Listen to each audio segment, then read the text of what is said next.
Salam sejahtera buat Bapak Ibu dan jemaat GKI Kebon Jati. Selamat bertemu kembali dalam program Renungan Harian bersama saya Dince Sihombing. Tema kita hari ini dalam Renungan Harian adalah diutus untuk tujuan Tuhan. Kita akan membaca Kejadian 1 ayat 26 sampai 28. Berfirmanlah Allah, baiklah kita menjadikan manusia menurut gambar dan rupa kita, supaya mereka berkuasa atas ikan-ikan di laut dan burung-burung di udara, dan atas ternak, dan atas seluruh bumi, dan atas segala binatang melata yang merayap di bumi. Maka Allah menciptakan manusia itu menurut gambarnya. Menurut gambar Allah, diciptakannya dia laki-laki dan perempuan. Diciptakannya mereka. Allah memberkati mereka. Lalu Allah berfirman kepada mereka, beranak cuculah dan bertambah banyaklah. Penuhilah bumi dan taklukkanlah itu. Berkuasalah atas ikan-ikan di laut dan burung-burung di udara. Dan atas segala binatang yang merayap di bumi. Tujuan berbicara tentang mengapa kita diciptakan dan untuk apa kita diciptakan. Kita diciptakan menurut gambar. Menurut ayat 27. Maka Allah menciptakan manusia itu menurut gambarnya. Menurut gambar Allah diciptakannya dia laki-laki dan perempuan. Diciptakannya mereka. Dan yang kedua menjadi produktif.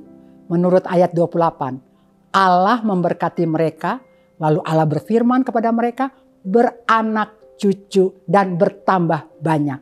Penuhlah bumi dan taklukkanlah itu. Kita adalah perwakilan Allah di muka bumi dan membangun kerajaan Allah. Tapi pada akhirnya manusia jatuh dalam dosa dan membuat kita kehilangan standar kemuliaan Allah. Meskipun kita jatuh dalam dosa, tapi berkat dan talenta tidak diambil dari kita. Kita diciptakan buat sebuah hubungan. Tujuan hidup kita jelas ketika kita punya kedekatan dengan Tuhan. Dan kita harus mengenal Tuhan secara pribadi. Bagaimana caranya? Ya, tentunya dengan membaca firman Tuhan. Karena melalui firman Tuhan, kita mendapat mengetahui perintah-perintahnya. Kedekatan kita dengan Tuhan ada damai sejahtera dan ketenangan. Bukankah itu yang kita perlukan? Biarlah melalui renungan hari ini kita tahu tujuan dan panggilan hidup kita. Berhubungan erat dengan tujuan Tuhan untuk kita dan untuk dunia.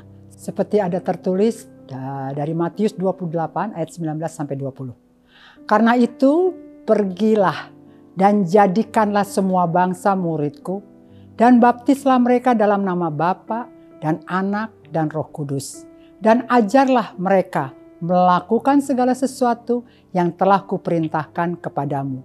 Dan ketahuilah, aku menyertai kamu senantiasa sampai kepada akhir zaman. Kiranya renungan pagi ini menjadi berkat buat kita semua. Tuhan Yesus memberkati.